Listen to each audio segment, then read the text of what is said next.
Good morning, fellow comic readers. How are you all doing today in this fine, sunny morning? Depending upon where you are, it may or may not be sunny. Is it sunny for you, Lauren? I don't know. I'm in my basement. I have not been outside today. Don't know what the world looks like, so it's fun. We'll say it's sunny. This is the House of Nerds show. Thank you for joining us. I'm your host for today, Steve. With me over here. Other way. There you go. It's okay. Both ways work. It's my life. It's fine. It's fine. Yeah. We've got Lauren over here. I wanted to give a special shout out as well. We have somebody new in the chat. Where is it? There it is. John, welcome, John. You're here early with the early crew of our usual peeps. So thank you for joining us. Steve, we're missing something. I'm missing in our square. I was just about to say, if you're used to three, sorry, today it's just Lauren and I. Sergio is away. Last week, he was very devastated about the OnlyFans news. We all know how hard it hit him. This week, though, is the opposite. He's overjoyed finding out that OnlyFans is not closing down shop in October. So with that being said, he's taken the weekend off to, revitalize himself and give himself more content that he could then promote on his OnlyFans. So he's not with us for this week. Next Sunday, he may be back. Maybe. We just have to see how it goes. He's got to work. He's got multiple businesses going on, guys. Yeah, but even without Sergio, we're going to have a fantastic episode. Lauren, tell the good people why. Oh my gosh, I'm so excited, y'all. I am literally trying so hard to contain my excitement because if I get too excited, I start talking too much with my anxiety. But I'm super excited. One of my favorite writers is here with us today on our show. She writes things like the current Harley Quinn run. She writes a Man Among Thieves, which is a great indie from Top Cow, which is an Image imprint. She's coming up with a really cool Wonder Woman story, which we'll talk more about once we bring her in. I'm super excited to have her on. She's also the first woman creator we have the privilege of having on our show on our 20th episode. So without further ado, let's bring on Stephanie Phillips. Hi, Stephanie. Hey, thanks so much for having me. Oh, of course. Thank you for taking the time with us. I know you've got a lot going on. Yeah, no, it's great. I'm glad to be here. Where are you coming to us from today? I'm in Tampa, Florida. Oh, wow, Florida. So staying inside a lot, I hope. Yes, I pretty much don't go anywhere, which, not that I was really going anywhere when I was in New York, but yeah, Florida's a special kind of horrible, so I just don't go anywhere. Well, hopefully we can try to forget the horribleness that's Florida while we talk about some really awesome things that you write and do. I gave a little spiel about you, but tell us a little bit about yourself just in case people are unfamiliar with your work. Yeah, so I'm currently writing the ongoing title Riley Rossmo for the Harley Quinn book Infinite Frontier at DC. Like you mentioned, I have an upcoming mini series for Wonder Woman. I've written Batman, Superman, Green Arrow, Aquaman. I think the Aquaman 80th comes out this coming week, which is awesome. I'm very excited about that. I've written indie titles like Butcher of Paris. I've written Turna for heavy metal. So a lot of comics, which is awesome. I say you've basically done it all. Do you sleep? Do you eat? Well, I definitely eat. I don't know about sleep, but yeah, I was like midnight last night and I was like, I want pizza. So, yes. Didn't happen, but very much craving pizza. So that's going to happen today. Yes, please, God, I want pizza. I wanted to first mention It sounds so good. What kind of pizza was it? What's your go-to, I guess? Just cheese. What? Just cheese. You can't go wrong with cheese, though. I agree. You ever get extra cheese at least? No, because then it's a little too much and the ratio is off, as much as I love cheese. But yeah, I eat like a child. Like I like chicken nuggets and cheese pizza and like plain everything. Well, hold on. Do you like the dinosaur nuggets? Let's not rag on the Dino Buddies. Let's not rag on the Dino Nugs. The Nugs are great. Who doesn't love a chicken tendy, right? That's what we're talking about here. Those are fine. But if I had to do another dissertation in my lifetime, it would be about how mac and cheese that's shaped like a cartoon character tastes better and different than other mac and cheese. Like I 100% Can you will just die on write that hill. Ooh. write a mini dissertation? Because I just would love to read that because I feel so validated. I don't know the science behind it, but I know there is science behind it. And I'm willing to be that person to figure out why SpongeBob mac and cheese is so much better. You know what? Yeah. I think I'm with you on that. I think it's a placebo effect, but I think it's valid. Yeah. I think that's a thing. I want her to do the research to prove you wrong, Steve. It's not just a placebo. There's science. Placebos are science. That factory. So as some people know and some people don't, you don't hide the fact that you do actually have a PhD. Speaking of science and dissertations, you do have a PhD. Am I allowed to ask what that's in? Yeah, it's in rhetoric and composition, which nice. It's kind of in a different department at different schools. Sometimes it's in an English department, sometimes it's in a communications department, but I do technical and professional writing and visual communication. So before I went full-time in comics, I was teaching in an engineering department at the University of Buffalo. So yeah, that's awesome. Interesting working with engineers all the time was pretty cool. I feel like that probably gave you a unique perspective you wouldn't have otherwise gotten. And I feel like that's, in a way, translated to Harley Quinn here. Yeah, absolutely. I think I said the other day, I was like, yeah, I think getting a PhD, I now understand how that process would make you want to like bash somebody with a mallet. Like I understand. There's an empathy there.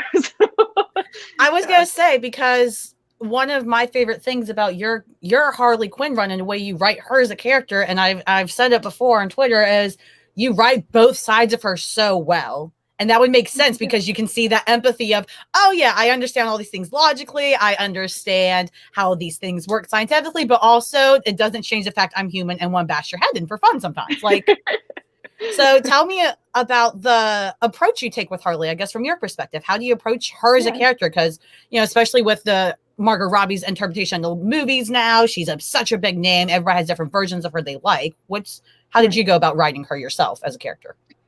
Yeah, I loved a lot of the Harley runs that came before me. So kind of taking the things that were already existing in those runs and in the characterizations of her and just saying, like, what are the things that draw me to Harley? What are the things about these characterizations that, like, I'm really excited about? And I think there are some things that maybe were a little personal, like getting to write a bisexual Jewish character with a PhD is really awesome. So I am excited to highlight those features that have, you know, always existed when Amanda and Jimmy were on the title, Sean Humphreys, Paul Dini, like you get a lot of these elements in previous runs with the character, but it's a lot of fun to like really highlight those things for me. Another thing I wanted to do was like add this element where she can kind of go back and forth between like the jokes and then also just really turn on that like academic brain, because in academia you're kind of taught like another language, and it's like one of the reasons I left academics was it's really inaccessible, I think, to people outside of academia, but you're like immersed in this really academic language where you have to talk to other academics. And I like the idea that that's still in Harley, and I love that once in a while she can just like turn it on. And it's usually when I have her start adding G's back into her dialogue, and I kind of change up her dialogue pattern a little bit when she does that, because I think it's a bit of mimicry. Like a lot of the things that I would write in academic publications feels very much like mimicking all of the publications that come before you, and that's really encouraged to like kind of get that tone and voice the same as everybody else's, which is something I love about comics, where we're like celebrating a much more diverse group of voices in the industry. So I like doing that with Harley. It's like a really subtle thing I do, but I just think, you know, for me, it's a lot of fun to kind of bring in past experiences to build and use that as like the foundation for my Harley. I love that. I feel like everyone has like a professional voice that they just turn on. Like when I open my work email, I'm like, I'm going to type this as professionally as I possibly can. Yeah. Yep. Yeah, I like when that Harley goes into that. She does. And I like that you describe like comics to allow more diversity, which can mean a lot of things, right? The obvious and representation, which is so important with Harley's character that you talked about, but also Harley to me is such a diverse character because I feel like people want to put her in these boxes of what she is and what she isn't. And the great thing about Harley is that she's so many things at once. And you seem to do a very great job, in my opinion, at least, balancing all these different sides of her out. You don't say she is this or she is just this. You recognize she has all these layers and these multifacets to her that need to be recognized without sacrificing other parts of her character.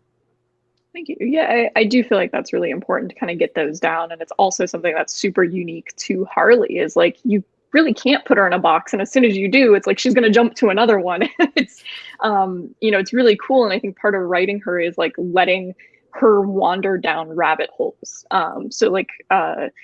In an upcoming Harley, speaking of working in an engineering department, she kind of, I think we've seen before, like the magistrate has robots and it just leads to a tangent about women in STEM. And it's like, it was a lot of fun to write, but it's also just like how my brain works while writing it. It's like robots, I worked in engineering, STEM. I had female students who were having issues with like women in STEM program, like this whole train of thought. And it's cool to let Harley go down that path because that's who she is. Whereas, Batman, I think my other way of writing Batman is like, okay, I wrote dialogue. How can I go back and take out like 50% of the dialogue I wrote for Batman? So it's like the exact opposite. And I think that's part of the fun of writing Harley is just like, where does my brain end up while doing this? So in terms of Harley Quinn, she's an interesting character because of the fact that she's kind of, I'll say young in a way. She's only been around from the mid-90s. And somehow in that small amount of time, she's become, what some people say, the fourth pillar of DC. Yeah. What do you think it is about Harley Quinn that makes her so special, that makes people so interested in this character? Yeah, I think it's because she's so fallible. Her like insecurities, her failings, all of these things make her so human and I think easily likable. She's also just fun, like in a way that we have a lot of female characters that need to immediately show like tough warrior like Diana, which again, I'm writing Wonder Woman. I absolutely love Wonder Woman, but getting a female character that's so different from these like female, strong, empowering figures. Harley is complicated. And I think that a lot of people gravitate towards that because as humans, we are naturally complicated. So like, I love Diana as a symbol, but I do find that like when I was reading comics and growing up with these characters, I gravitated more towards Harley. And I think that's just because there's a relatable aspect, like not in the murder, but or the like crime. I mean, sometimes we feel it. I mean, maybe wish fulfillment. I think some of the shortcomings that we see in this character, and getting to explore that in the annual that comes out this week, there's a couple of things that our new villain Keepsake kind of says back to Harley about like, I don't understand why people find you so compelling. And he like lists off things about her, which in my mind is a joke because all the things he lists off are things that I find very compelling about the character. And he's like, I don't get it. Like, I don't get the conversation with you. I like playing with those things. So I like trying to figure out, like, at least for me, the things that make her really interesting, for like when I was invested in collecting and things like that. I think Harley is the first character I came across that was more openly bisexual or queer. And that was kind of a big deal because until that moment, I don't think I noticed the absence of it. And then as soon as you get it, it's like, oh, well, now I notice a severe lack. And so Harley feels really important in that way as well. Yeah, I like that you brought that up because I think that's also what's so important with her character and that I'm glad that one, and I know you probably can't speak to this at all, but like there was Jimmy and Amanda's run where they fully embraced Harley as being clearly, not straight, being bi with Ivy, also in a poly relationship, which you never see, which was amazing. And it made sense for the characters. And then DC kind of just like stopped it for a while, like out of nowhere. It just stopped after their run. And now that they seem to be embracing it with the Harley Quinn show, and now you're able to embrace it with your writing, I'm just so glad that it's back and that, also an openly bi person is writing it. Like, it's so cool to not just have a straight person be like, okay, we're going to try to write this representation that's important. Somebody that actually can relate to it is writing it. So I'm very happy to see that. And as someone who is by myself, you do such an amazing job of not only writing from just the bi experience, but being able to still write Harley. And it's like there's a reason it makes sense for her to be that way, that for her sexuality to be like that, in terms of she doesn't care. She's just so free flowing as a character. You know, Harley, she's not gonna sit there and think of limits and boundaries. She barely does that normally. Right. That's a great point. Yeah, I wanted to also showcase, like, from, page one, this is somebody that, in her mind has this romantic connection with Ivy, whether Ivy's present on the page or not. So, from our first moments with her in the apartment, you see things like the envelope that says Pam, things that, we're now that we're further into the run kind of seeing, and it's going to be coming up more, seeing some of the payoff from these things that we've kind of been seeding throughout. And I'm really excited for that as well. So, and, getting to have her banter with Catwoman about that kind of thing. That was so fun in this new issue. I really enjoyed it. And the artist on that, because you had a different artist on this one, right? Yeah, Laura It Braga. was Laura Braga. Oh my God. I love the art styles we get in the first 5 issues, but I also really enjoyed this one for Harley. Yeah. I love it too. Laura is somebody I've loved since she's worked on Witchblade, and so when we were talking about a couple fill-in artist ideas, I was like, I really want to work with Laura, and I'm so glad it worked out. So Laura did that one. She's doing some more stuff that we'll be announcing in September, so she will be back working with myself and Riley. Yeah, cool. I'm excited about that. So what are awesome. What are some of the hurdles that you find writing such a prominent character? I don't know that I've really experienced any major hurdles. We get a lot of support from editorial and from DC, which is awesome. Working with Riley is incredible. We already knew that we really clicked well as a collaborative team, and that has only been built on, talking all the time about the story and really making this something that's both of ours is a ton of fun, and I think benefits the story in the end, because it's something that we both have spent so much time on every single page and panel and the dialogue. So it's a lot of fun creating it. I don't think there's been any specific hurdle. I mean, just for me, one of the differences in writing it is, it's a shared universe. So for me, I think the biggest again, not a hurdle, because everyone in the Gotham group is amazing. It was just a different kind of experience, calling up Rom and getting on the phone about our portrayal of Catwoman and how that's leading into some things he's doing. Fear State, a big crossover event coming up, and kind of coordinating with Rom and James about our Gotham City Sirens reunion and how this is going to play out in the pages of all 3 books. And I think, while that's just a different experience for me, it's going to be, I think, really cool to have all these books just kind of lined up like puzzle pieces. Yeah. So if you're reading Catwoman, which you really should be in Fear State, reading all of them, because they all kind of connect together. So, getting to say okay, this issue of Rom's book ends with this scene, and now Harley Quinn is going to pick up right here and run with what Rom set up. And then where I leave off in that issue is a next setup for James and Rom to go with. So it's a really cool creative experience to be in that digital room with so many amazing minds and creators, and getting to feed off of each other. So it's a different experience, but a really cool one. And then is your process affected in terms of, you've written a lot of indie stuff, we'll get into The Butcher of Paris in a second, but your indie related stuff, do you find your process is different from your DC stuff? I don't know that it's different. Maybe my process changes on a daily basis, just depending on is today a sit in bed and get mad that I don't know how to write words and have no ideas day, or is it coming easily today? I think it changes for me all the time. And the DC stuff is all different too. With Wonder Woman, I'm kind of on an island with my creative team.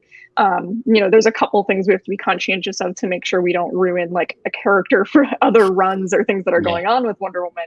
But it's an 8-issue miniseries, whereas, with Harley, there's a lot of, going to this person and saying hey, what are you doing with this character? Let's coordinate, which it's just really cool. I'm glad I get to kind of have a mix of all those creative styles, because I think it's just, it's really fun to kind of get all those experiences, and especially like learning from people that have been in the industry longer and people I really respect. Like, I always love getting to be in the room with Tom Taylor, who's somebody I really admire and always have. And so like that's super cool. Like getting to listen to him kind of spitball with us. It's just like, oh, awesome. Like I'm excited to be at the party with you guys. Like that's really cool.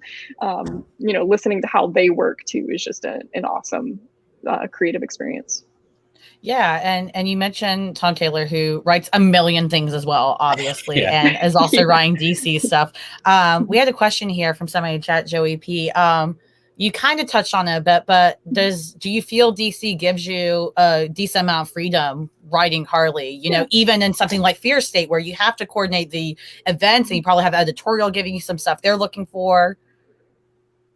Yeah, I mean, it's definitely like, the toys don't belong to me. They still have to fit back.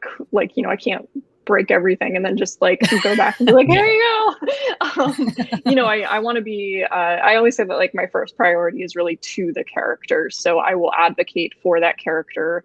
If ever I need to. I would say one of the coolest things that I've experienced is just like all throughout DC, like absolute, like willingness, openness to kind of go with our direction for it. Also just like excited that we were pushing things like her bisexuality, her relationship with Ivy. Like all of this has been super supported by editorial, which is really nice and really cool. Like, from the minute we put it in the outline, what we wanted to do, it was just like, yeah. Or even moments where we're like, have a scene between them or something, and having editorial be like, can we make this more extensive? Can we build it out into something like the prologue that we got with Laura Braga, the New Roots prologue, where we kind of set up Harley's relationship to Ivy for the coming ongoing, which was really awesome that we got to do that.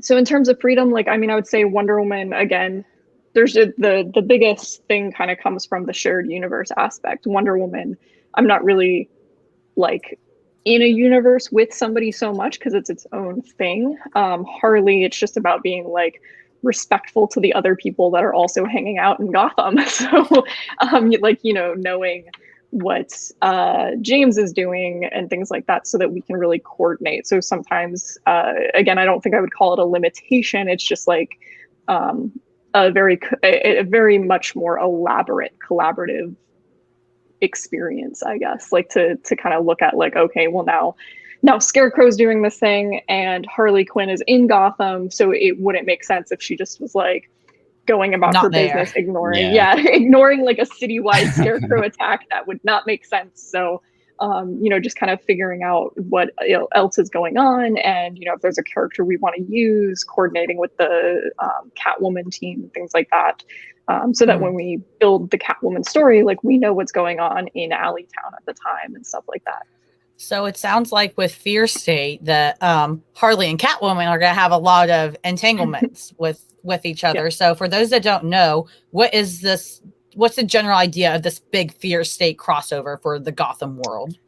Yeah. So in the Batman line, they've been setting up this kind of, I guess, big blow up that's about to happen involving the Magistrate, involving Scarecrow, and what that's about to do to Gotham City, which is going to be really interesting. And I think one of the coolest things about these events, like we had with Future State too, is just like when something like this happens, you get to have all these really unique interactions and reactions between all the characters of Gotham and how they would deal with this. So I think that's a really cool element.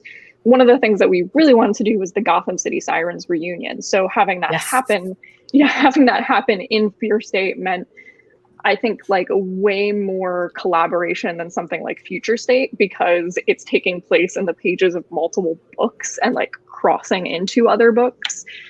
So that we get the Catwoman element. Gardner is now involved, and we've seen Ivy and Catwoman, so it's also been like a handoff of like what book Ivy is going to and who's doing what with what characters. So it's really cool, and I think because we spent so much time setting all those things up, it's going to be like a really unified, really cool event, I hope, both following Future State and also I think more connected than Future State was, in just the way that, like, if you read our books, it probably will make sense on its own. Like, we do enough explaining, but at the same time, you'll probably miss the lead up to it from something like Catwoman.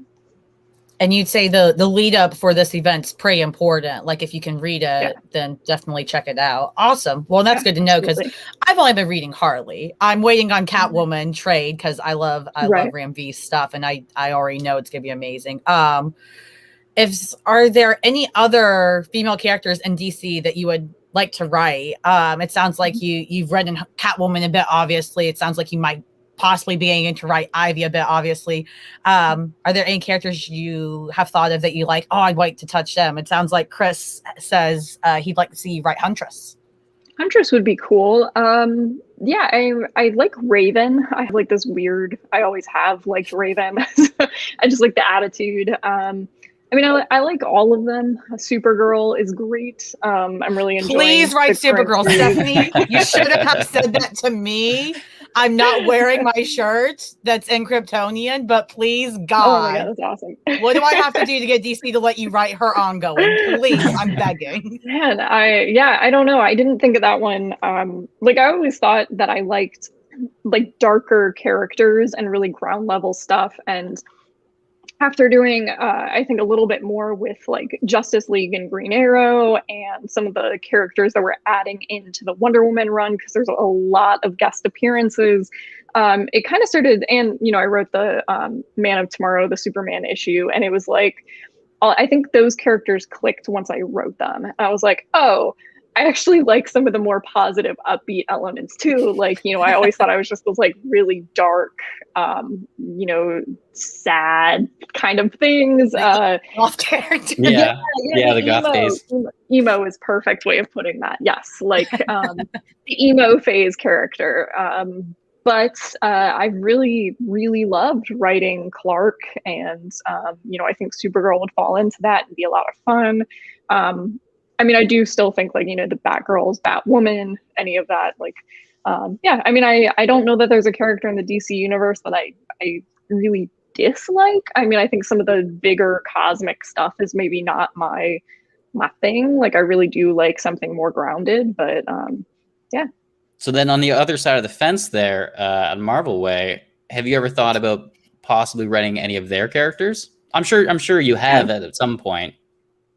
Yeah, I mean, I've got a few characters that I really love from Marvel. I really love Laura Kinney. I think. Please, you're killing me. I have 3 toys of her over here.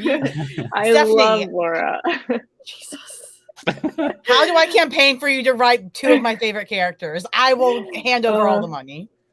Yeah, Laura, I think, like, because I grew up reading DC, and around the time I started reading Marvel a lot more heavily, like actually like putting it on a pull list, is when, you know, I think Laura was really starting to take off as a character, and I was like, I love everything about this, and it's kind of like what drew me into Marvel as a reader.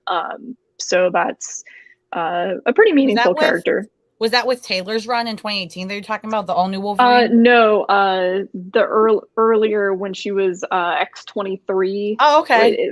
So yes, the emo days. Got it. Yes, of course, the emo days. Emo days. Yeah, I think she's great. I like Magic. Magic is pretty. Magic is awesome. Oh my God. Yeah. So you just need to be in the X office. See, that kind of scary, like, it's so big and robust. Like, I mean, it's really cool, and I'm interested in, and I like the way that the writers kind of take pieces of the X universe. Though I've joked, like, you know, they had X of Swords, and I just want to do that for DC, but like with maces. I'm very intent on giving every character a mace. Like, I just it's the best part of Hawkgirl and Hawkman, and I think everyone deserves a mace. So, you know, we'll be on the lookout for Harley with a mace. We should start the hashtag DC Comics Mace. I mean, yep. Kind of maces. Exactly. I love it. It's gonna be great. John over here, he's got a question for you. In terms of your childhood, what did you collect or read or watch? You know, comics, movies, books, or whatever that were a big deal to you and have influenced the way that you write now?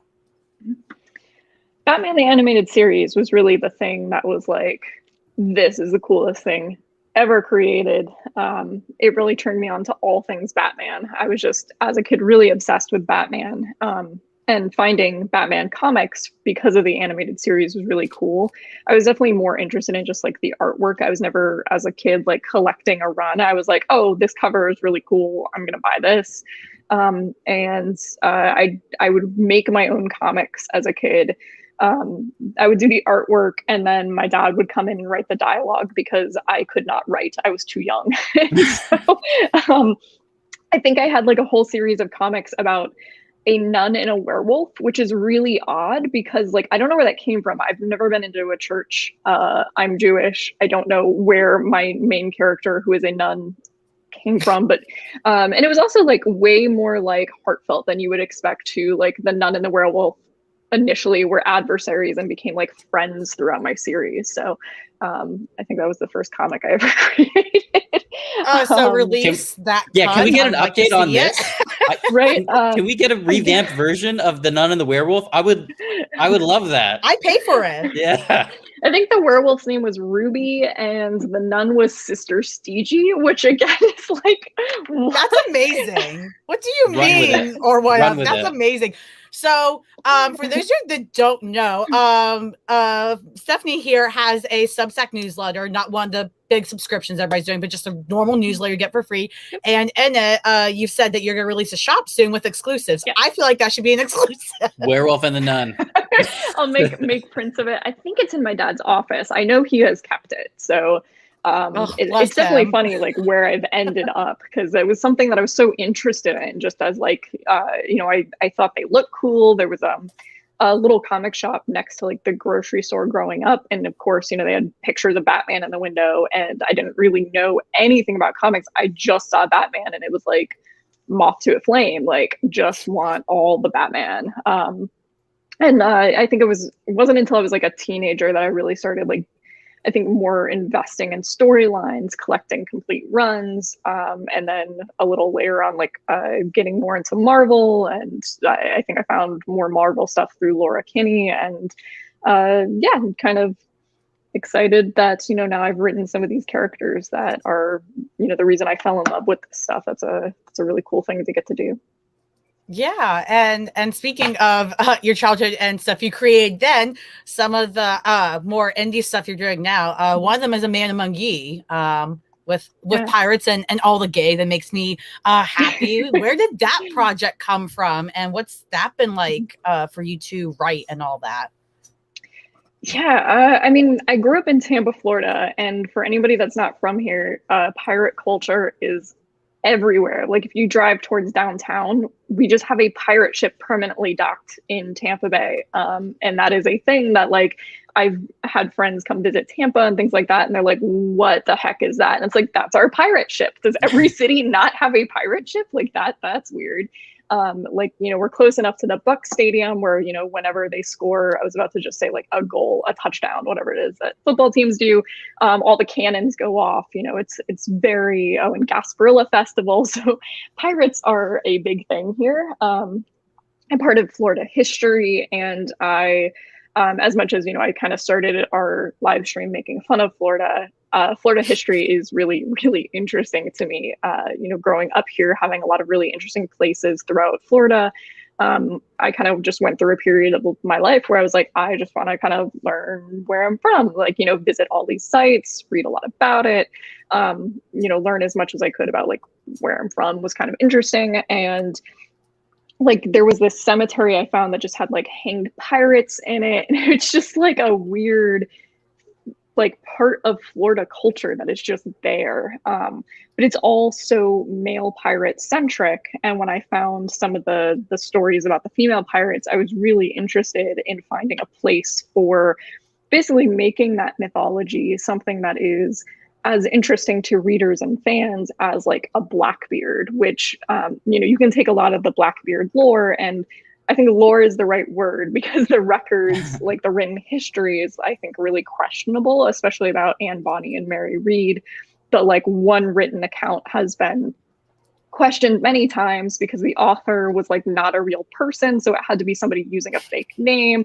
So it's like all this stuff about like, did she have red hair, did she not, is she from here, is she from there, like all these weird conflicting accounts. And I think that that leaves a lot of really cool room to make a character that's a bit larger than life and get to like bring her to life in the pages of a comic is really cool. And then also just kind of creating a world around her that is as historically accurate as we can make it. So it's this kind of mythical pirate figure that deserves this spot in the lore as much as somebody like Blackbeard, dealing with real issues at the time, like Woodes Rogers, pirate hunters, the end of this golden age of piracy and what that looks like for someone whose entire life is wrapped up in being a pirate and keeping this alive. So I love working on that. I'm really glad that Top Cow has kind of let us just run with that. And, we're going into 8 issues. So that's really exciting. Yeah. And I love everything you said, especially about the whole writing woman pirates. And so even though, you make things fairly historically accurate, you also kind of crush some of the historical aspects, and that you're not just going to make, all these women just completely damsel in distress and only maybe 1 or 2 of them know how to fight the sword. Like, these are women that, can still handle themselves, and they are pirates. It's not just they're being put down. So I like that you put your own flip on it while it still feels realistic. I really enjoy that. And can you remind me who the artist is on it? Because the art's phenomenal every time. Cermak? Yeah. Craig Cermak was issues 1 through 4, and then 5 through 8 is Josh George, who is I mean, both of them are unbelievable. And I know for sure I was not quiet about the way I freaked out at that one page in the opening issue. What was that? 6, something like that? 5, I think, actually. I lost it because I was just like, what the world? And a man drew this. Bless this man. Good for him. Yeah, and that was one of the reasons, when we talked to Josh initially about doing it, this was somebody that first, he's from Florida as well, which was really cool, getting to share some childhood experiences about growing up in a place that's very pirate centric. But also I was just really impressed with the way that he draws women. And this is something that I'm always excited about.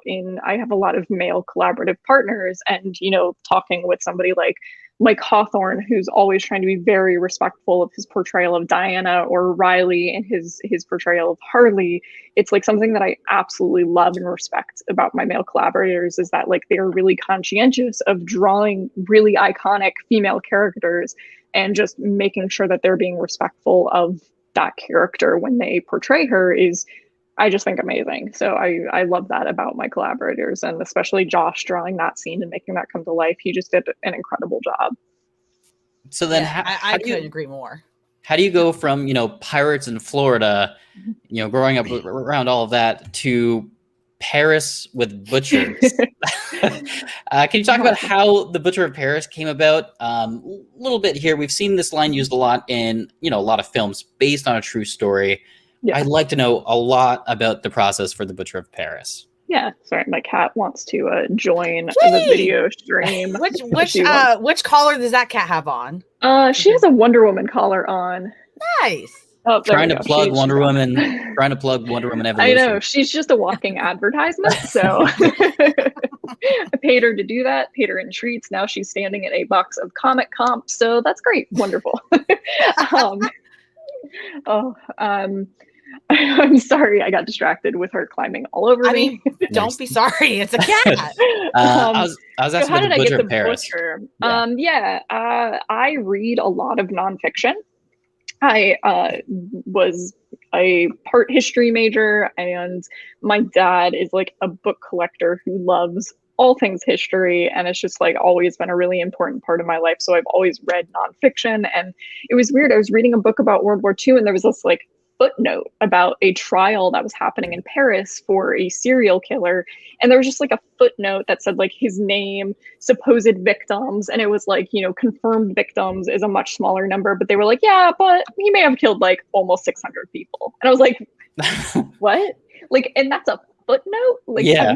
I'm gonna need some more information. And it just drew me down this rabbit hole, and I just couldn't believe I had heard of some other serial killers during the time, during the the Blitz, there was somebody that was killing people and then putting their bodies in the rubble so that they like people didn't know they were being killed by a serial killer because London was being bombed, which you know, it's just like this disgusting opportunistic thing that was happening. But this one just hit really, really hard in a way that like he was preying on Jews trying to get out of the city. And it was this story that was like really hard to read, really hard to research, very hard to write, like having to put words in the mouth of a Nazi and like make a Nazi come to life. It's like kind of a disgusting experience. Like, you know, putting like there's an opening line where he's telling our main Nazi that we're following is telling somebody that he's basically going to send them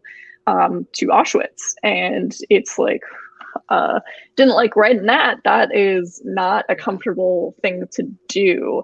And it's something that like, I don't want to say to like offset how horrible it is, because I don't think you can offset. I also just kind of took it as this chance to like read a lot about my family history during the time period, which is something I didn't know a whole lot about.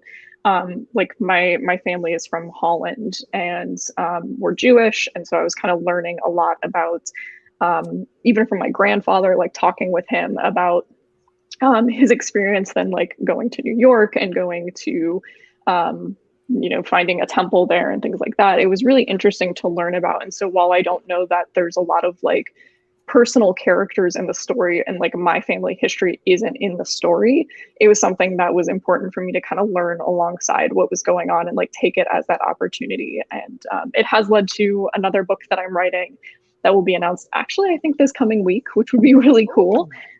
So like some of that family history that was important for me to kind of dive into while I was working led to kind of another weird discovery that we have turned into a new book that we will be announcing. Is it September coming up? I think it's September coming up. So yes. I think we'll be announcing it either this week or very early the next with artist Peter Krause and colorist Ellie Wright. So I'm very excited about that. Very cool. So then the elements of the story that are true, that are real, and you've taken inspiration from, how did you manage to kind of meld that with any sort of fictional elements that you needed? Yeah. So I would say the fictitious elements are, I don't even know that there's really a lot of fictitious elements. It was more like we have 5 issues and what can fit in, and some of it has to be excluded. Yeah. So having historical characters, one of the reasons like a lot of my other books, Anne Bonny not included, but like anytime I'm also working with historical figures, like I really don't want to put words in people's mouths that like I don't know that I can speak for this person. So like, you know, the book that we're announcing coming up, while it's historical fiction, none of the characters are real. They may be based on real people, but they themselves aren't. So I can have them say whatever I want, and this is my character. For Butcher of Paris, I didn't want to do that. And one of the reasons that the detective is the main character is because there was so much of his dialogue, like from newspaper articles, transcripts, court records, things like that. It was a lot easier to build out who he is as a person. Also, and my other reason for doing that, I really wanted the center of the story to be this father-son dynamic, so that I didn't fall into this trap of what I call serial killer porn, because I really dislike that.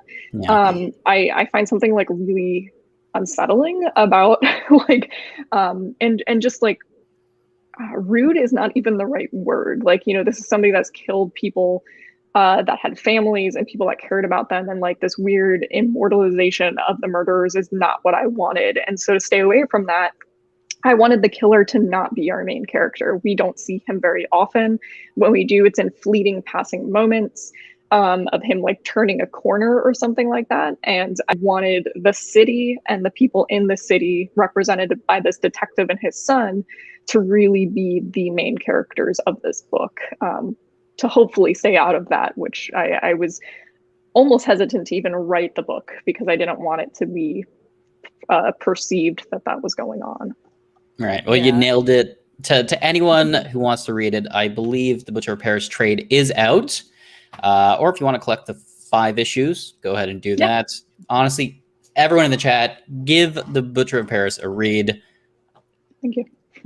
I was going to say, I haven't read it yet, but now I'm even more interested, especially with the knowledge that you are so personally aware and conscious about the serial killer porn, as you call it, because that's something that can bother me at times too, especially. And I really liked how you point out that you wanted the city and the people represented through these art characters to be the focus of the story, because a character you've talked about this entire time pretty much, that really is a great job of representing the places she's at and the people, is Wonder Woman. And in November, you have Wonder Woman Evolution coming out that just got announced, that really centers around her. And it's a limited series of 8 issues. So tell us about this. What can we expect? I mean, we see Wonder Woman stories all the time. What makes this one different?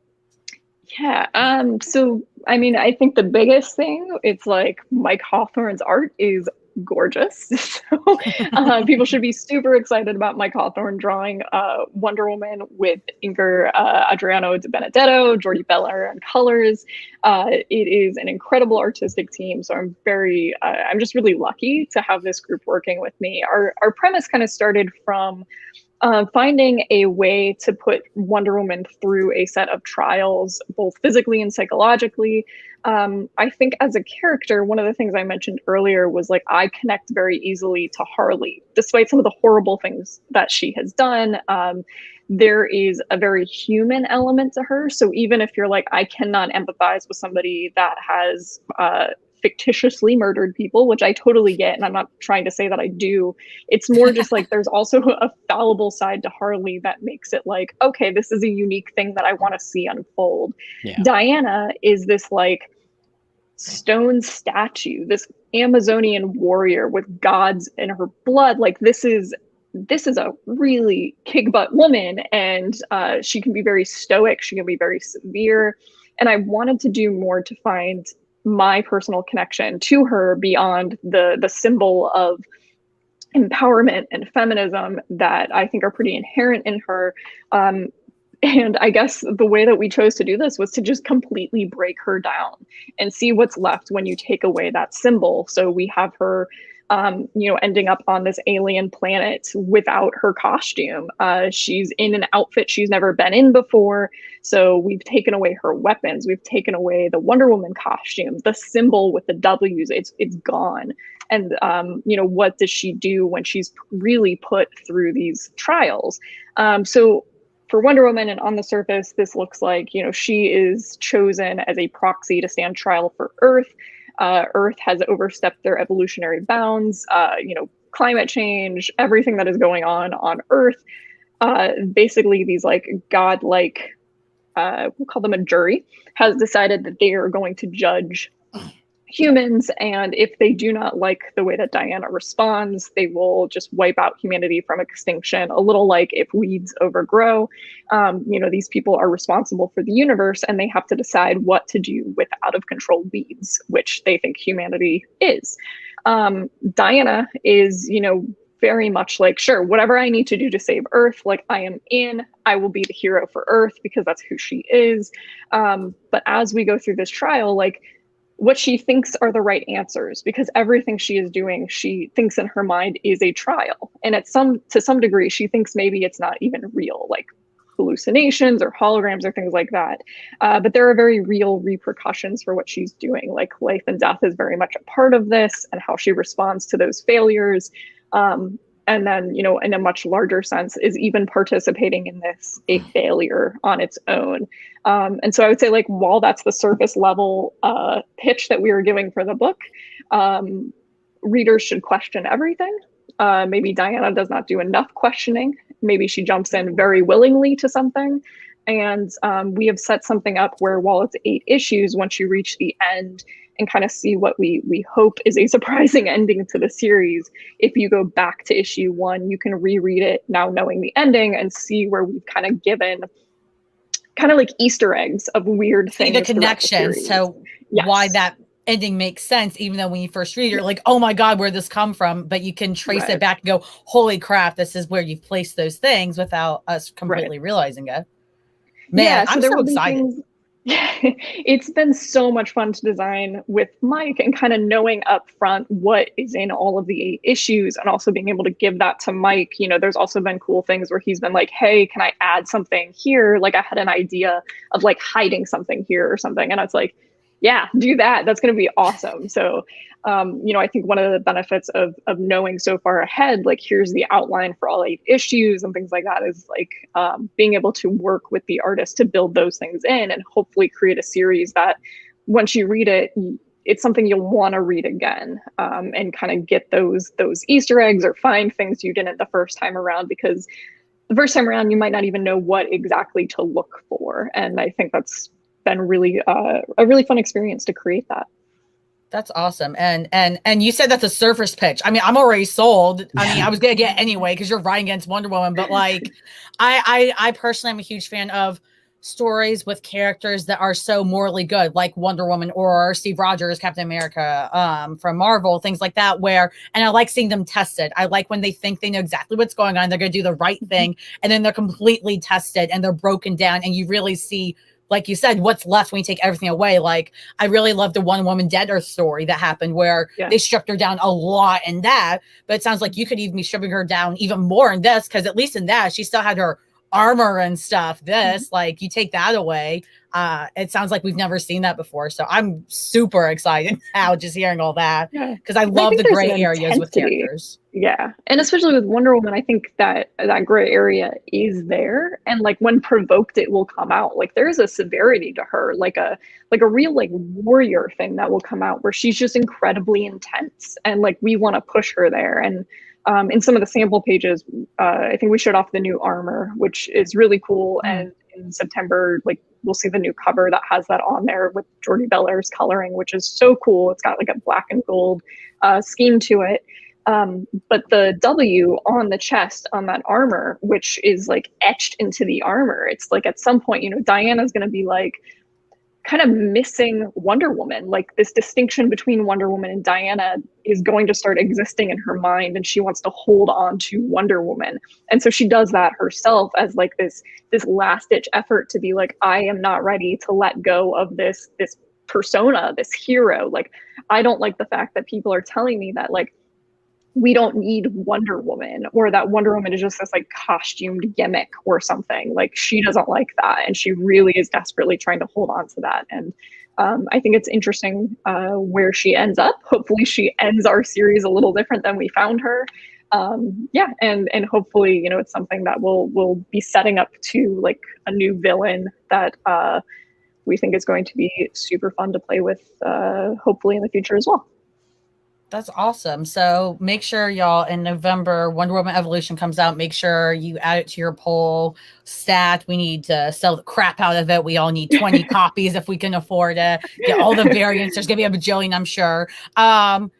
Speaking of stuff that you've been setting up, we have a question here about another run you've written, Nuclear Family. Can anybody expect any more from Nuclear Family? Because ever since it first came out and it stopped, I haven't heard much. Yeah, so I don't think the trade is out yet, and I could be wrong, but I haven't seen the comp show up, and that usually tells me when something is coming out. So the trade is not out yet, but I guess all I will say is the front of it says Volume 1. So, that's always a great sign. I do love to see that. Yeah. So hopefully we'll have some more announcements about that soon. That's awesome. And since again, you're the first woman creator we've had on the show, which I feel terrible about as a woman myself. But what advice do you have for women or femme creators? I mean, getting into the comic book industry. I mean, it's, I feel like, and I'm not in the industry, so you might think or see otherwise, but I feel like for every, one, for one woman, there's like 5 male creators that are just so much more well known and prominent. So what's it been like for you being a woman creator in the industry? And any advice you have? I mean, I think that door is definitely opening. I'm really excited about it. I feel like every day I'm learning more, female creators, non-binary creators. Like, I'm really excited about that. The Visible Women hashtag is super awesome. I was on it the other day. I keep like a list of I really like recommending people for work, even if it's not my own project. So I've got like, I call it a Rolodex, which is like, I guess shows my age a bit, but, I like having this kind of go-to list of cover artists or things like that. So, when DC is like, hey, we'd like to have a fill-in artist on some issues of Harley Quinn, it's immediately, I want to work with Laura Braga, and I'm very excited to bring that person into the Harley fold. I guess like the biggest thing that I figured getting into the industry was having something to show for my work was really important. And that's really difficult advice to give because comic books are not cheap to make. I like spent a long time saving up to be able to pay an artist to make a comic. And that's not something that I think just like anybody has the ability to do. And I know that. So I always feel really conflicted giving that advice. So I don't know the correct answer to that because there is this big, I feel like, hurdle of getting into an industry where the artwork side is really expensive, but people won't read your work unless the artwork is attached. Right. It's something that I would say is like a problem that I don't have an answer to, and I'm very aware of it. But I think being on some of these online communities is really important. I've seen a lot of artists and writers pair up together in those communities. I've seen people make really cool connections or just kind of get their name out there using these hashtags, which just in the last few years, I think have like really exploded and blown up. When conventions return safely, like definitely going and using these kind of networking opportunities, not BarCon. I don't even want to get into that. Like at actual conventions, people do portfolio reviews, like absolutely take advantage of this. And again, like my advice feels really conflicted because going to a convention is expensive. Yeah. And I wish that there was something that I could be like, here's a really good alternative that doesn't cost a ton of money to go to conventions and like pay artists for a comic book. I have not figured out what that is yet. I wish I could. And hopefully if I do find out one day what those alternatives are, I can let people know. I do think there are some companies that do talent competitions. So if anybody is looking to like send in just scripts where the script would be read independent of art, Top Cow does a talent competition and Mad Cave does as well. They do them for art also, but if somebody is a writer looking for an alternative option, Top Cow, even if you don't win, you do get edits back from an editor. And I think that's really, really important. So whenever those companies like put those calls out, I would highly recommend it. They give you like a template for the script. So even just going through the process of submission is a really cool learning experience. So in that same vein of kind of, shouting out other creators and helping other creators, are there any books you're currently reading that you'd like to plug, that you'd like other people to look into as well? Oh yeah. I wish I had better like indie title recommendations. Working in the DC universe, I just get so much DC stuff to read. I just read the newest Superman Son of Kal-El, Tom Taylor, and it's amazing. I love that book. The artwork is gorgeous. The writing is great. The Nightwing run. I've always loved Bruno Redondo's artwork, and of course, this is no exception. He draws the prettiest Dick Grayson, like the absolute prettiest. It's so good. It's great. I love the current Wonder Woman. Becky Cloonan and Michael Conrad are doing a great job with her. I feel weird that like all my recommendations are DC just because I'm like, I get it all in the inbox and I read it. Like obviously I love Catwoman. That's been a ton of fun to read. Indie titles, like Department of Truth, obviously. Like I feel like I'm not telling somebody they don't know Department of Truth or Something Is Killing the Children. I like James Tynan's work a lot. So That's awesome. Well, thank you so much for coming on today, taking the time with us. Like I said, I know you're busy. Your cats want your attention and love, amongst other things. Anything you want to plug? Where can we find you on the internet? Any last minute plugs about stuff you have coming up or dates you want to tell us about? Let us know. Cool. You mentioned the shop through Substack. Yes. So I'm going to post a link this week. It will go out to subscribers only. So if people want to subscribe to the Substack channel, they will then get a password on Wednesday to go to a password protected shop where there are like limited runs of like a full set of Harley Quinn 1 through 6, everything signed. Some of the like Margot Robbie variant covers that I don't think were ever made officially public. So we'll have some stuff on there along with the I Killed Comics pins, but it will only be available to subscribers. So we'll run that for a few days for subscribers, and then I'll just make some like trades and stuff available to the public later on. And it's no cost to be a subscriber, right? Yeah, no cost. Yep. It's not the big Substack deal with you yet, right? No.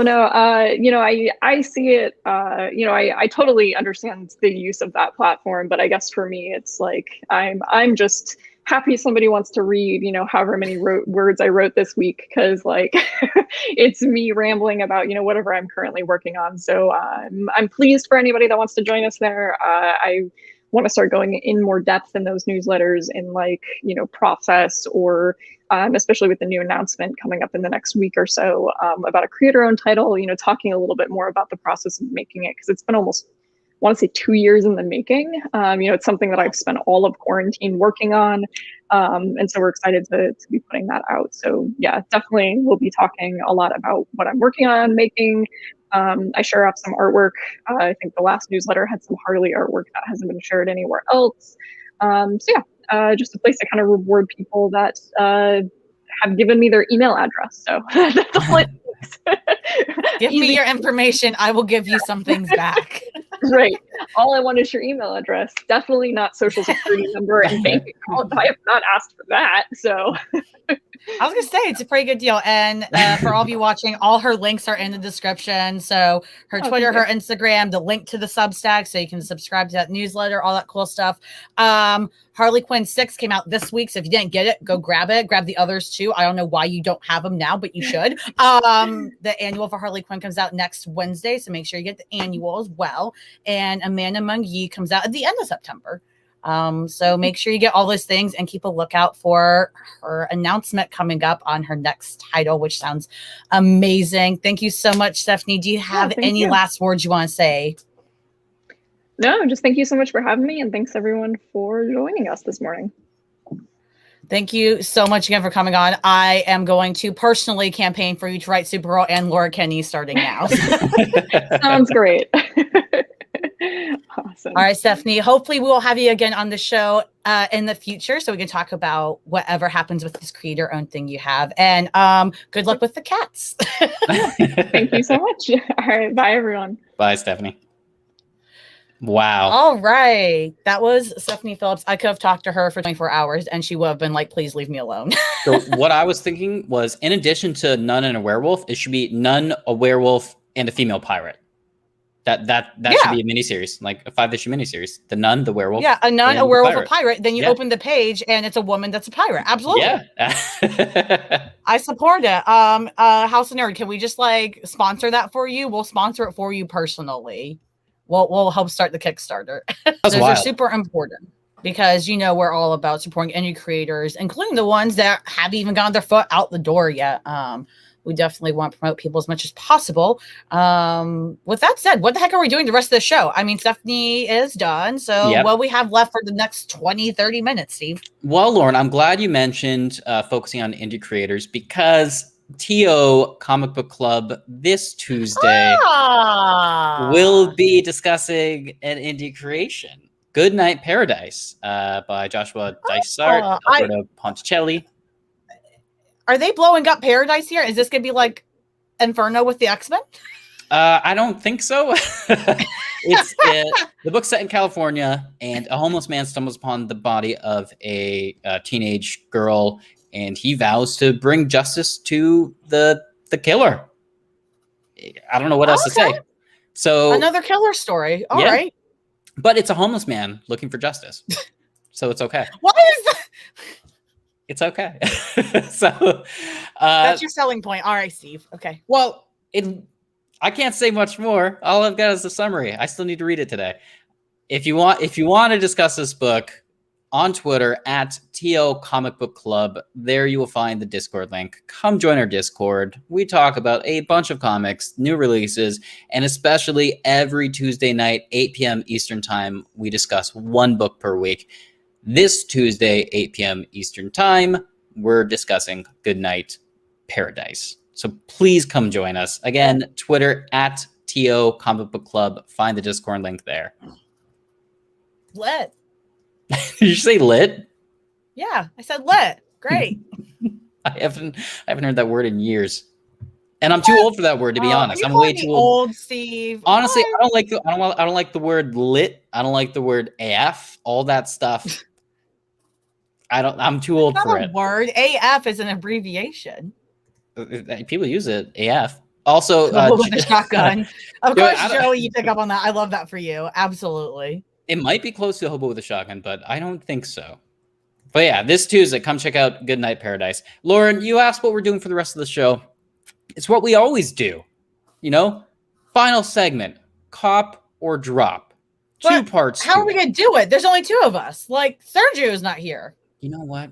I thought about that too, Lauren. And really, usually when Sergio's involved, there's more than just him. There's more than just the three of us. You know, there's also...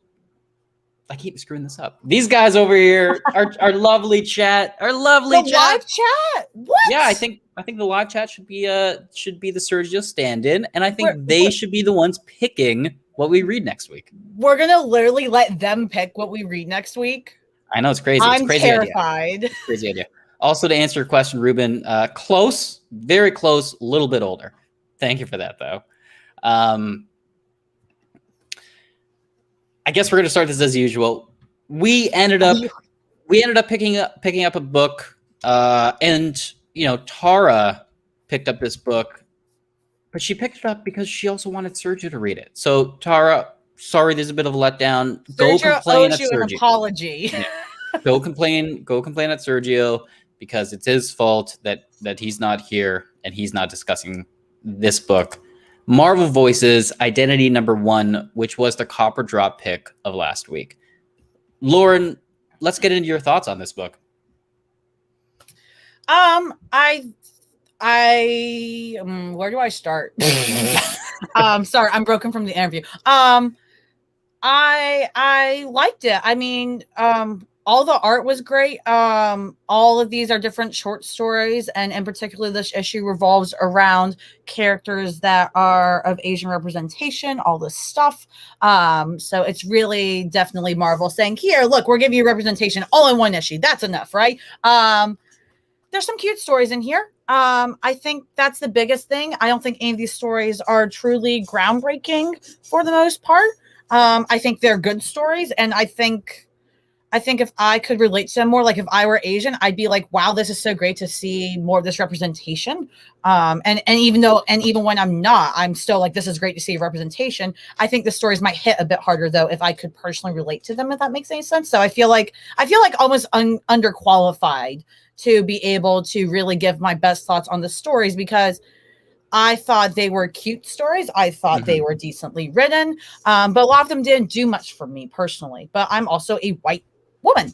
So I don't think I'm the main audience, but I do think these were good stories for someone like me to read, to say, hey, here's some perspective on things that, you know, people that are Asian go through that I don't understand and can't relate to, right? I think, again, because they're short stories, I think writers were limited on what they could do with it. So again, I don't think these are necessarily groundbreaking stories for the most part.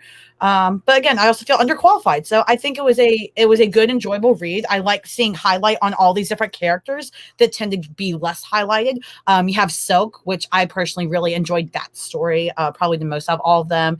You've got Jubilee from the X-Men. You got all these other characters. You got Jimmy Woo. It was great to see them get some spotlight, and I just hope that in the future these characters continue to get spotlight without it only being in representation issues, right? I think that's the biggest thing to take away from this is awesome. We got this issue with all this representation. Let's continue to carry out this representation throughout every other line these characters are from. Yeah, I think you said it really well.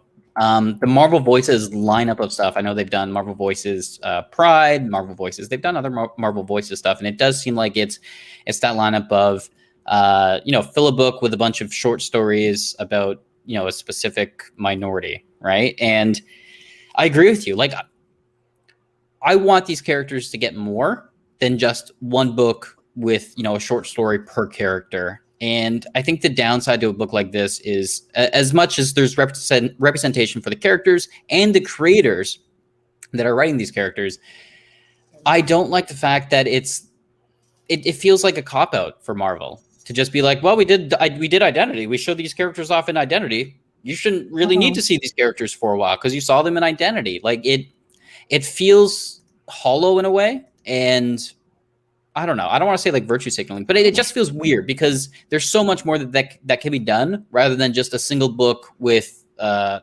bunch of anthological stories in them. Can you put the cover up again real quick? Yeah.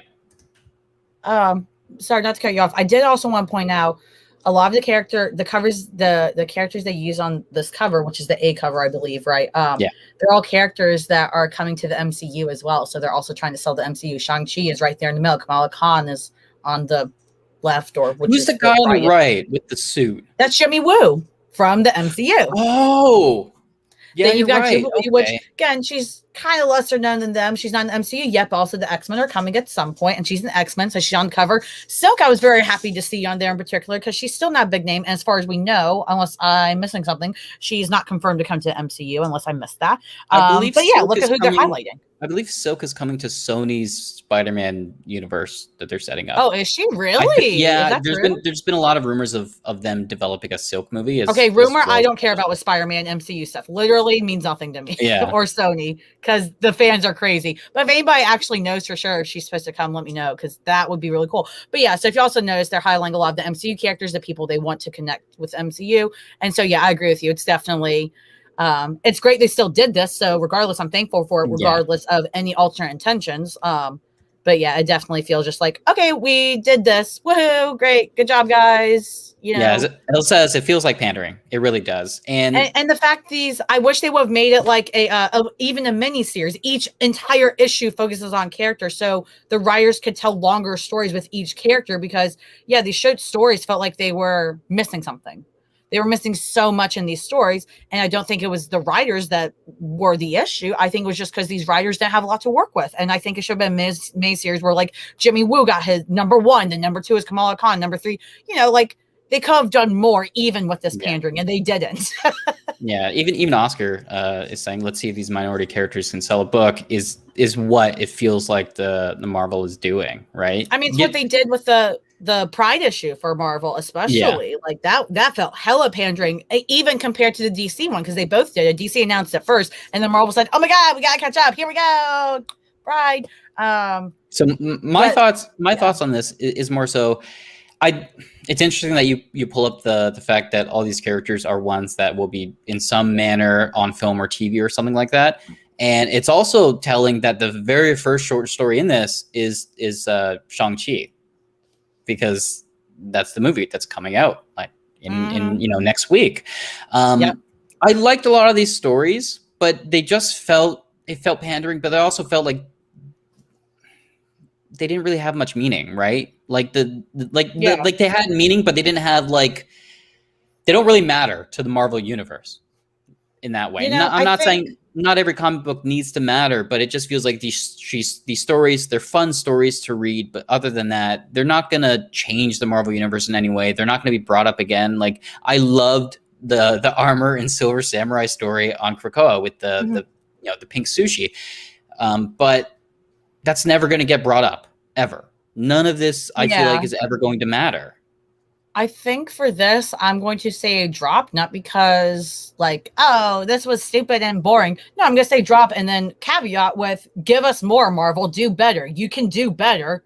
Do it. Let the writers and creators do better. Because the creators, I know, want to do more. I'm positive these creators would love to tell bigger stories, longer stories, give these characters and the stories the proper storytelling they deserve and the proper art and all this stuff. Even though the art in this issue is great still. I'm gonna say drop it because Marvel, you can do better than this. I'm going to expect more from you. So yeah, I think it was something at least. But again, especially being part of the LGBT community where, we in the past, we have been like, oh my God, we have one gay character show. Now we watch the show forever. No, are they a good character? Are they well run? Are there multiple characters? Are they telling great stories? We need to have higher standards. So, and I agree. Somebody had the comment earlier that at least DC, they're still doing Pride issues. They didn't just do one and then drop it. Marvel did that. They did the one after DC announced it and they've dropped it. So I'm all for, I'm dropping this and saying, give me more, because I guarantee you when you let these creators do more with these characters, the stories, they tell longer stories, more fleshed out stories, I'm going to cop that sucker easily. Yeah. I mean, I do want to give credit in some manner because I like the fact that you're giving a lot of creators, a lot of writers and artists a chance to give that representation, a chance to do multiple stories. Like, how often do you have multiple different creators in one book? It's not that often. So I like the idea of it. I also like this cover that I got, the variant with yeah, that's a cool cover. And I just I like the concept. I don't like the fact that it feels like a corporation is pandering to me. What's your final call? I mean, I said drop with the caveat of give me more, so I will want to cop it more because you're doing better, Marvel. I'm surprised I haven't got cut out yet by Marvel. What's your call, Steve? It's such a hard call because this is one of those things where if you don't buy it, then Marvel's going to be like, oh, well, the numbers weren't there, so they don't deserve their own book. Right. But then if you give them the numbers, then it's just like, oh, well, let's give them more of these pandering books because people seem to like the pandering books. No one likes these pandering books. No one wants to feel like they're being talked down at, like we don't know what's actually going on. Everyone wants what's currently in these books, but we want it to matter. We want the stories to be like their own series. Or a mini series, at least. We want these characters to be fleshed out in the fact that there's a lot of cute and emotional stories in here. Why aren't they, why isn't there a Jubilee solo series? Like this whole story of Jubilee and, her being at the grave of her parents, it's an emotionally impactful story about grief, especially for a mutant who doesn't really have to deal with their own mortality anymore, right? On Krakoa, she has to deal with the mortality of her family. Why doesn't Jubilee have a miniseries? Why don't half of these characters that are so important to be put in this one issue, if they're so important to be put in this one issue, why aren't they important enough to have a miniseries? Why aren't these stories important enough to have a miniseries on their own, right? I'm caught. Like, I'm really caught because I want to say cop it because the only way these, Marvel voices, the only way the voices of the creators, the voices of the characters are heard is if you give money to it. That's the bottom line. Or you start a huge Twitter campaign that goes on for months and then they have to listen. I mean, that's the thing. Again, we need to have higher standards. I can say I bought the book, so I gave you the money. I read it. I expect better. So now I'm going to get on DC, not even DC in this case, Marvel specifically, and say, look, you tried and you could have done better. And you can do better. So I appreciate that you tried, but also you can do better. Give it to us, especially because they're direct competitor DC, which to answer your question, Ruben, DC did a better job easily. And the fact that they're still doing pride representation throughout shows and they're doing other representation. For example, they had the Asian Festival book, which was huge and was, to me, better than this one easily. And that just speaks to the fact that if you're both huge corporations that both are problematic in many ways, and one of you can do well and the other one is choosing not to, that's a choice. And so I'm going to say drop, again, with the expectation of you can do better. I'm expecting it now. And if you don't give it to us, then you're going to face the consequences of you're going to get publicly put on the spot, which actually hurts corporations a lot, by the way, because they cave eventually. Yeah. Which we've seen happen, particularly with Warner Brothers and the Snyder Cut and all this stuff. Even if it goes on for a year or two, if you keep doing it that incessantly, which is insane, by the way, to go that long doing something like that, they have to cave. And I don't think we as a public truly recognize how powerful we are in that aspect if we persist. So that said, I agree, Joey. Give us a mini series with all these characters. I would instantly say cop that sucker. Absolutely. Because I already know those stories will be more fleshed out and good. Yeah, I'm gonna say I'm kind of agreeing with you. I'm gonna say drop it because honestly, there's really no point in reading this. These stories, like I said, they're not going to ultimately matter in the Marvel universe. They're just filler. And as much as I want to say to pick up the book for the creators and the characters and all that, if we keep doing that, we're just perpetuating this idea that Marvel is okay giving a one shot to these minority characters and saying, oh, that's good enough. That's not good enough, Marvel. Give stories that matter. Yeah.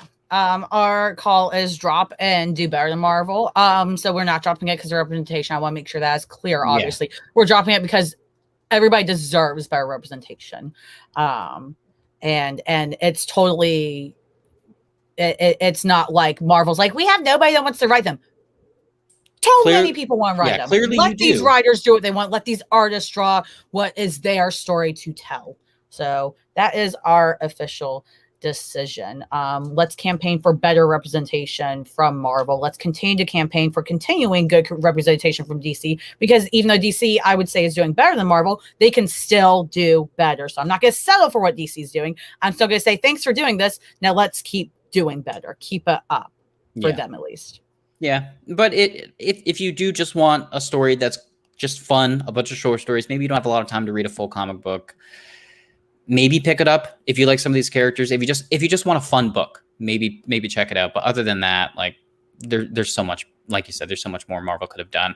Yeah. So speaking of doing so much more, we have our second half of Copper Drop, which will be very interesting because we're having the chat decide, what you guys get to. So Steve and I are gonna pitch our books to you guys today, and you guys all get to have the final say, meaning, so once we do both pitches, okay, you're welcome to say whatever thoughts you want as we pitch, but after we do both pitches, we will then say, all right, we're going to give you like 30 seconds or whatever to put in your votes, meaning you say you want Steve's book or Lauren's book. You can put S or L, you can, whatever, that's probably easiest, okay? And once you do that, I will tally up the votes, and then whichever one has the most, we will do. If there's a tie, we'll figure out what to do from there. But there's at least 12 people watching right now. So if all of you just put in your votes, I think we will be good. So that being said, just to prime up the audience, Lauren is currently on a winning streak of Copper Drop.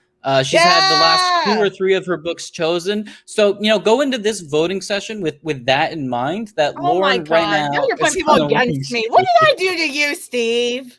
I got you a great guest today. Stephanie Phillips was amazing. Great books. All right. So I think, Lauren, do you want to start? Sure. I mean, I'll just start. Defending champion, Lauren.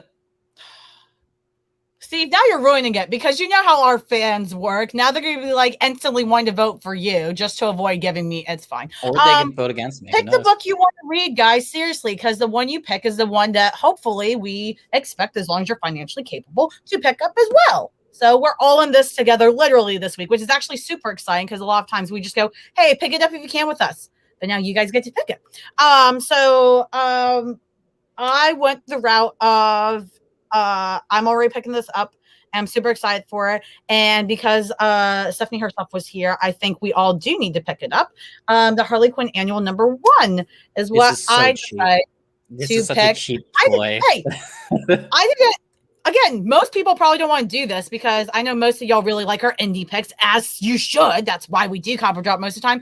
But I do think everybody should get this in terms of people that aren't reading the Harley Quinn one. I want you to see what Stephanie's doing with its character. And I'd love to hear everybody else's thoughts, even if it's not your cup of tea. Tell me why. I want you to actually see what she's doing and see the art and the direction of Harley. And I'm interested to hear everybody's thoughts on it, because I know I can like things and think they're the best thing ever, and somebody else is like, actually, So I think, one, we should highlight it because, she was the first woman creator on our show, which is so important. We need to support as many as we can. And number 2, I think it would be cool for a lot of people that haven't read this run to see Harley written in such a way. And it just looks like a lot of fun. It's an annual, so you can basically read it as a one-shot. You don't need all the other stuff beforehand to read it, from my understanding. So I just think it'd be fun. That's my pitch. That's it. I got nothing. There's no summary? Like, what's Harley getting into in this annual? Nope. No summary. Nothing. Usually you have more impactful sells going on. I mean, I'm not going to try to hard sell it. I think if people want to read it, it speaks for itself. And if they don't, they don't. All right. So now you try to hard sell us, because I think a couple people you'll sell this on just by the cover, because I know what this is. And I think other people, you're going to need to push a little bit for yours. So I'm very interested to see, because I'm already thinking they're going to go with yours just because of the cover, which is annoying, but fair. So what's your pick? My pick that we should all read and discuss next week is none other than Mullet Cop from Scout Comics. One, I don't want this cover in my just collection. breathe in that cover. Just take it in. It's a mullet cop. What does that even mean? The dude's got a rockin' mullet. He's wearing a business tie. He's got 2 guns. This is gonna stink, man. Like, it looks like one of those books that you want to read because it looks so chaotic. So you're like, I gotta pick this up because it looks so much fun. And then you read it and like the dialogue sucks or something. And you're just like, oh man, well at least I have the cover now, right? Like, it's a funny book to talk about. I mean, what do we take what's away it from this? about? In the back, it feels like it's this futuristic world, but it doesn't sound like it from the summary. It's about this mall cop that ends up going. Of course, it's a mall cop. Fuck's sake, Paul Blart shit. Okay, keep going. And like, there's this futuristic sort of setting, and honestly, the summary is just it's chaotic and it sounds fun, and it feels like a good fun book that kind of harkens back to that 80s sci-fi where it's just balls to the wall, just weird kind of heavy metal stuff going on. Honestly, I looked at this cover and I was just like, yes, please. Yes, please give me this Danny McBride looking mother. Just give him to me. I want to read Mullet Cop. Dude looks like my high school teacher. I mean, what subject? Which high school teacher are you thinking of? Like, did this one teach math, English, PE? Like, I want to know. Workaholics. Yep. I keep thinking like Danny McBride. That's what I keep thinking. And like, it just, everything about the story just feels like, you know, shut off your brain, have fun. This is going to be just a fun comic. PE, of course, I knew it. Yeah. I was a PE teacher. I just had that feeling he was one of them. Yeah. That's awesome. So yeah, my pick is Mullet Cop. Same thing as PE. I don't want to give too much away other than the fact that he's a mall cop and there's some futuristic 80s sci-fi stuff going on there. So people in the chat give either an S or an L if you'd like to read Harley Quinn Annual or Mullet Cop. Y'all got 30 whole seconds, which I don't think you'll need the entire time. You got 30 seconds. Like he said, put the S if you want Steve's pick, put the L if you want my pick in the chat. After 30 seconds, I will cut it off. I do know there's a couple second delay between us and you guys, so I'll try to accommodate for that. And then we will make sure we read those. Right now it's tied. 2 for S, 2 for L. Up, 1 for S, 1 more for S. That's 3 for S. Oh my god, I need to actually get tallies. Y'all are going so fast. All right. That's 3 for L. We have S, L, S, L. I'm writing it down. All right, L came first, so S, and then L. This is actually more diverse than I thought it would be. And then L, and then S, and then S. Joey's going for Mullet Cop, so that's an S. Sergio is in the chat. Hopefully, Sergio, what's up? Hopefully he's Sergio, going for Mullet Cop. You're supposed to be here. You know. Frank is going for Mullet Cop. All right, Joey already another counted. 10 seconds, just in case there is a delay between us and you guys. If you haven't gotten your vote in, you got 10 seconds. Get it in. But I think it's pretty obvious what the winner is after this with 7 votes versus 3. The pick this week is going to be Mullet Cop. So I am probably gonna get that digitally because I don't trust to have that in my collection. I just don't.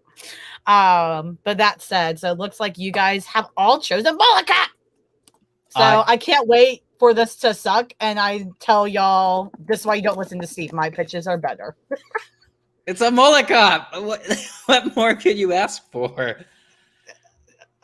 I can have fun chaos that's run amazingly with a woman at that and Harley Quinn, but you're like, look at this guy that's a mall cop with a mullet. Wait a minute. Whoa. Are you disparaging him because he's a man with a mullet? What if it was a woman with a mullet? I'm disparaging him because he's a mall cop. Cops in the name. Don't want.